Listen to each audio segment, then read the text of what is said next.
ಮುಂದಿನ ರಾಶಿ ಮಿಥುನ ರಾಶಿ. ಜ್ಯೋತಿಷಾಲಯ ಯೂಟ್ಯೂಬ್ ಚಾನೆಲ್ ಅನ್ನು ಇದುವರೆಗೆ ಸಬ್ಸ್ಕ್ರೈಬ್ ಮಾಡದವರು ದಯಮಾಡಿ ಸಬ್ಸ್ಕ್ರೈಬ್ ಮಾಡಿರಿ.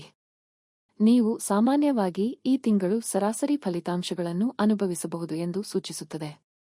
ಈ ತಿಂಗಳು ನಿಮ್ಮ ವೃತ್ತಿ ಕ್ಷೇತ್ರವನ್ನು ಆಳುವ ಗ್ರಹವಾದ ಗುರುವು ಸ್ಥಾನಗಳನ್ನು ಬದಲಾಯಿಸುತ್ತದೆ. ತಿಂಗಳ ಮೊದಲ ಭಾಗದಲ್ಲಿ ಸೂರ್ಯನು ಉತ್ತಮ ಸ್ಥಿತಿಯಲ್ಲಿರುತ್ತಾನೆ.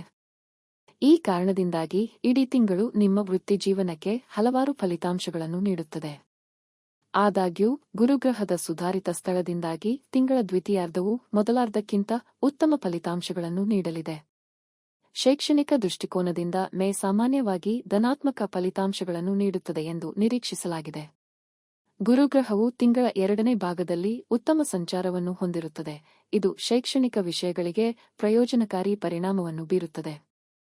ಈ ತಿಂಗಳು ನೀವು ಕೌಟುಂಬಿಕ ಸಮಸ್ಯೆಗಳಲ್ಲಿ ಸ್ವಲ್ಪ ಕೆಟ್ಟ ಫಲಿತಾಂಶಗಳನ್ನು ಹೊಂದಿರಬಹುದು. ಎರಡನೇ ಮನೆಯಲ್ಲಿ ಮಂಗಳನ ಸ್ಥಾನದಿಂದ ಕೌಟುಂಬಿಕ ವಿವಾದಗಳು ಉಂಟಾಗಬಹುದು.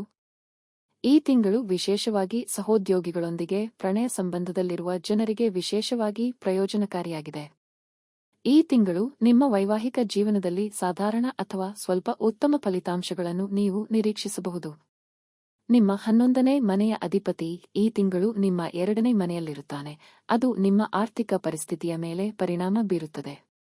ನಿಮ್ಮ ಆರೋಗ್ಯದ ಬಗ್ಗೆ ನೀವು ಗಮನಹರಿಸುವುದನ್ನು ಮುಂದುವರಿಸಿದರೆ ಮತ್ತು ಆರೋಗ್ಯಕರ ಆಹಾರ ಮತ್ತು ಜೀವನ ಶೈಲಿಯನ್ನು ಅನುಸರಿಸಿದರೆ ಸರಾಸರಿ ಅಥವಾ ಸ್ವಲ್ಪ ಸುಧಾರಿತ ಆರೋಗ್ಯ ಫಲಿತಾಂಶಗಳನ್ನು ಉಂಟುಮಾಡಬಹುದು.